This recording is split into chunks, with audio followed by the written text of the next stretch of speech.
திண்டிவனத்தில் 77வது குடியரசு தின விழா தேசிய கொடியை ஏற்றி வைத்த சார் ஆட்சியர்.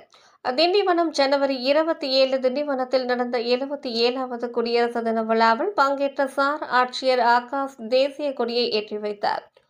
விழுப்புரம் மாவட்டம் திண்டிவனம் ஜக்காம்பேட்டையில் உள்ள சார் ஆட்சியர் அலுவலகத்தில் நடந்த 77வது குடியரசு தின விழா நிகழ்ச்சியில் பங்கேற்ற சார் ஆட்சியர் ஏஎல் ஆகாஷுக்கு சிறப்பு உதவி ஆய்வாளர் கருணாகரன் தலைமையிலான காவலர்கள் மரியாதை அளித்து கௌரவித்தனர்.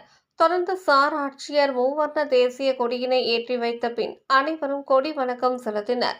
அங்கு சிறுமி சுபரஞ்சனி குடியரசு தின விளக்க உரையாற்றி அனைவரையும் உறுதிமொழி ஏற்க செய்தார். பின்னர் அனைவருக்கும் இனிப்பு வழங்கப்பட்டது.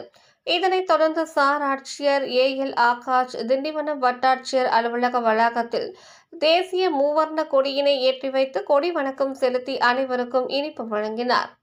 இந்நிகழ்வில் சார் ஆட்சியரின் நேர்முக உதவியாளர் ராஜன், திண்டிவனம் வட்டாட்சியர் யுவராஜ், மகளிர் உரிமை தொகை திட்ட வட்டாட்சியர் ஜெயந்தி, வருவாய் ஆய்வாளர் குணசேகர், அலுவலக உதவியாளர் லட்சுமணன், ஜீப் ஓட்டுநர் வினோத்குமார், வட்டாட்சியர் அலுவலகத்தில் வருவாய் ஆய்வாளர் பிரபாகரன், கிராம நிர்வாக உதவியாளர் அழகுவேல், ஜீப் ஓட்டுநர் ரமேஷ் மற்றும் அலுவலர்கள் பலர் கலந்து கொண்டனர்.